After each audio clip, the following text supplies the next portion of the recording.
Recently, I spoke to Talia Lugacy about what it means to be an indie filmmaker. But before I get to that interview, let's take a look at this short segment about her.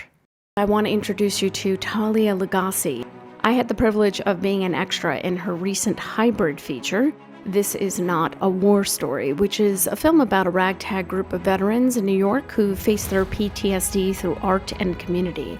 And I mentioned this film not to promote it. I mean, you can watch it, it's out there in the world, but more to tell you that she attracted the kindest and most caring people. I mean, these people really cared about humanity, and they trusted her because she is trustworthy to bring people together and make a point about something and help people. I met Talia at a Film Fatales meeting years ago, and she said literally one sentence during that meeting, and I knew she was brilliant. She understands the power of filmmaking and what it can provide to the world, and she's not afraid to take a stand. And I am sure she will inspire you. As Talia and I began the interview, I asked her about her writing process and producing This Is Not a War Story. Let's jump into it. What I did decide upon to make this process as simple as I could was to figure out how to literally craft the story in such a way that it would be as affordable as possible. So I made the movie for the smallest amount of money that I could possibly make the film for. So that's the first thing, that I absolutely set up parameters for myself to then write the script and satisfy.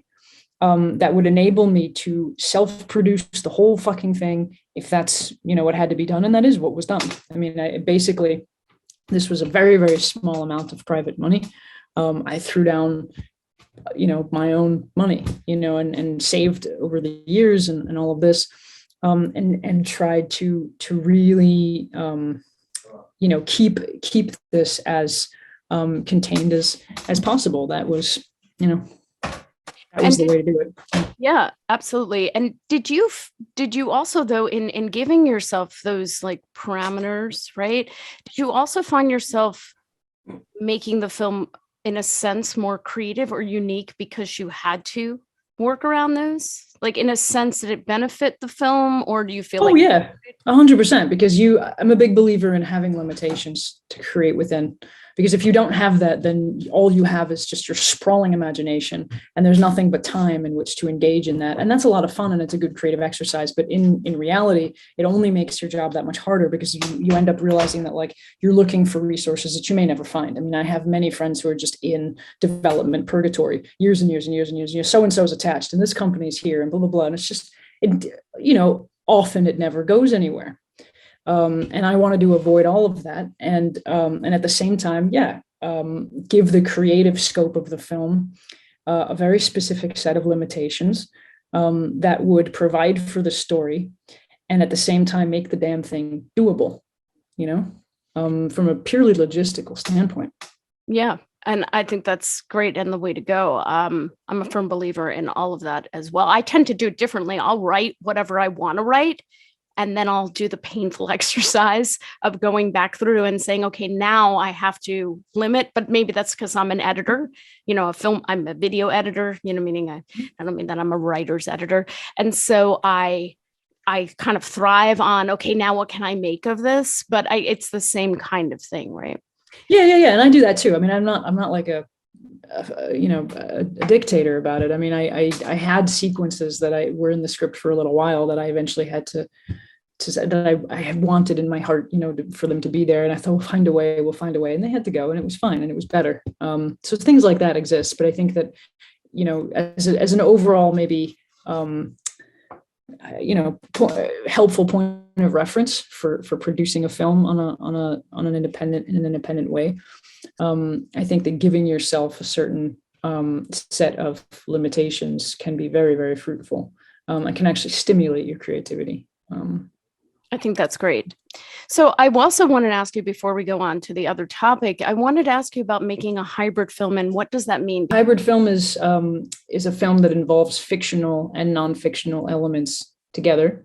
It's primarily a narrative in the sense that it has the scope and structure of a story, a beginning, middle, and end trajectory of a fictional story. But it has non-fictional elements such as real people portraying themselves within the world of that's part fiction and part real. In the case of This Is Not a War Story, we had veterans portraying themselves doing the artwork that they do, that they developed in the studio space that they work in. And we were using that location as the location of the film, but we put it in a fictional context. You know, the studio we filmed is in Ithaca, and we made that New York City with our exteriors and whatnot, to suit the story we were telling. And also there's a flip side of it, which doesn't always go along with the hybrid form, but it did in our case, which is that it's intensely collaborative. So the fictional aspect itself was informed by all of the stories that the veterans had, that they told me, that they shared, that they, you know, and all of our ruminations about what it means to be making a film about trauma with veterans, and how many films have done it badly in the past and why. And so the film is the creation of all of us together, brainstorming all of those things, and, you know, figuring out what it is that we really care about with this subject, and putting that forward. So for us, it was those two sides, but I don't think it always is by definition. I think the most wonderful part about the film is that you can see how much everybody, I mean, I don't mean literally when you're watching it, but when you reflect upon it, you can see how much everybody cared about the topic, right? It comes across as very genuine. There's no, I don't know, there's no reality TV feel, for lack of a better term, and it's a horrible reference, but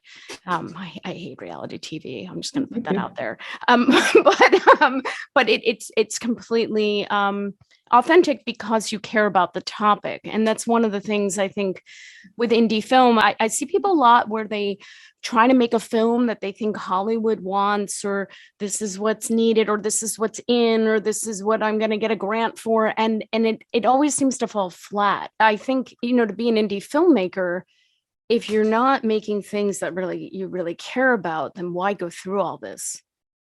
I tell that to my students all the time. Like, you're going to love the shit out of this, or like go do something else, because there's really no, there's plenty easy ways to make money and do other stuff. Like, you know, you really have to love this, and they figure it out, and it's fun. It's a journey. Yeah. So let's talk about that. Let's talk about your teaching. And I'm curious to know how you, so first off, obviously you teach at the new school. Obviously it helps pay your bills. There's no question about that. But it also, does it get back to you? Because I volunteer often with schools, and, you know, more high school level. And I find that it gives me different perspectives on things, and opens me up as an artist, but it also just feels good to pay it forward. So I was wondering if you could talk about that. Oh yeah. It's enormously grounding. I mean, among all the things I've done in my life, like, teaching has been like so grounding, so supportive, so perfectly in line with like how I function. Like, I get to geek out on movies all the time, engage in new conversations with, you know, young people who have all different kinds of interests, not necessarily even exclusively film, which is the cool thing about the new school. There's so much more, you know. If there's one element that's consistent, it's their interest in social justice and things of that sort. So they happen to be a really compassionate lot. But when I started teaching, I knew immediately that, like, it's not only something that that is just really good from a kind of a holistic standpoint. You know, it's like it's like an incubator for the things that I do.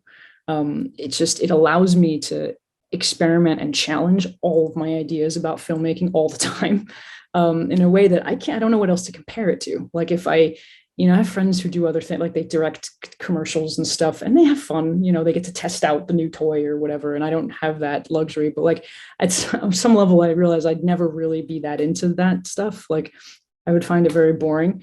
Whereas this, for me, it's just so much fun, because, you know, for all the reasons I just described. So yeah, I mean, I'm very, very grateful for it, and I have a blast. So I don't know. And I know the answer to this, but I'm going to ask it anyway. Does it stop you from making your films? Stop me? No, it's helped me. If you were trying to be a real studio director type person, then yeah, it would be hard because the studio's like, these are the dates we're making the film, and you're like, huh, I have no control over that. So you're fucked. But if you're doing things independently, you decide when you're shooting. I was shooting while I was teaching. You make it work. It's only been a helpful, supportive thing. And not even just like students, but like fellow faculty. Like I'm in the company of people who are just so much smarter than me and so inspiring. Like I have nothing but just like amazing, colleagues that I just admire. And, I'm happy to be, learning from them, and they've helped the film become what it is in so many different ways. Yeah, so in a sense, it's an asset, right? To not just be, not that you're not in the film world as a teacher of film, because of course you are, but you're not in the quote industry film world. But if your goal is to make your own projects, then it's I need to go at my own pace. I need to go at my own pace, do it in a way that I believe it needs to be done. This allows me to do that. For other people, it may be, maybe their jam to kind of try to hustle to get like a directing job on a show or so. I don't really watch TV. I don't want to do any of that. I have certain stories I want to tell in ways that I want to do it. And this allows me to stick to my timetable and not fuck with other things that I think are silly, like making mood boards and lookbooks and pitches and all these kinds of things. It's so silly. Yeah, I totally get where you're at. I mean, I have made a couple of pitches as an attempt to do those things, but I am much like you. I don't have cable. I mean, I only watch movies through streaming, or like if a friend has a film or a colleague, or there's just a film I want to see on some streaming service I don't have, I'll like buy it for the month because it's like a ticket, and then I'll watch it and then it goes away. Because I find with life, it's great to watch. Obviously, I watch a lot of films, but not to get sucked into, I got to watch all the TV and all this and all that. And then when do I have time to write and make my projects and eat? Like, it's crazy. So, you're either in this for the reason that you need to tell stories, or you're in this for some other reason that you like. I couldn't really imagine what it would be to pitch something and then give it away and then watch it get destroyed if it even gets made at all. Like, you don't have creative control in very many areas of film. So as far as I can tell, the work is so demanding and so all encompassing that if you're going to do it, why in God's name would you do it in a way where you don't have creative autonomy? It doesn't make any sense.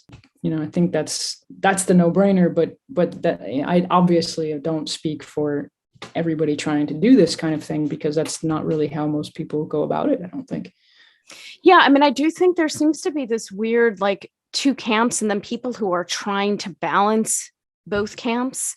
I think you and I are similar. I'm not saying we make the same types of movies, right? We have different focuses and things, but we're making indie film. I'm not trying to direct commercials or meet a showrunner or be a TV director.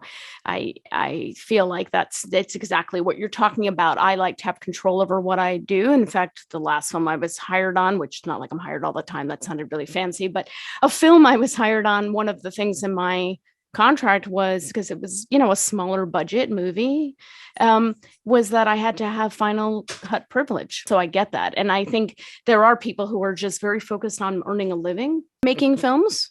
Yeah.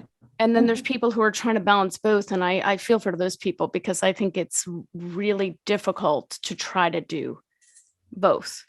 Oh, yeah. Yeah. I mean, you've got to have another way.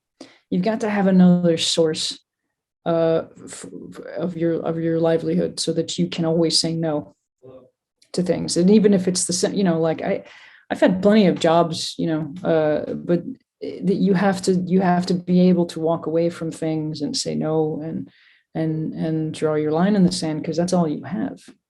Right. Because if you're just gonna, as I like to say, to hoard yourself out, you could hoard yourself out to a job that's going to pay you a lot more and be a lot less stressful. Oh, sure. Absolutely. And your personal investment is much less. To me, my fear of making any kind of, I know this is a hybrid, right? But making anything that has any documentary element in it is, because I don't do that, right? I admire people who do that, because I'm afraid of stepping on someone's emotions or mishandling how someone's feeling about something. And I was wondering if you could talk about that, because it must be very hard, right? You're making a film it's got this narrative structure going, Mhm. but it's also got I mean, the whole thing is a personal thing, but their personal story, their true personal stories in there. And like, was that difficult? Was that hard for the people in it? How did you work all that? Like, I know it's a kind of general question, Well, but all of it was done with quite a lot of time spent in preparation, right? So, I had already known everybody who worked on the film for a year and a half or more prior to shooting the film. So a lot of immersion, a lot of, the writing of the script, collaborations, learning the art of paper making, learning all of this stuff from them and spending time with them. So by that point of shooting the film, we were very, very deeply familiar with all of us, had been working together for a while.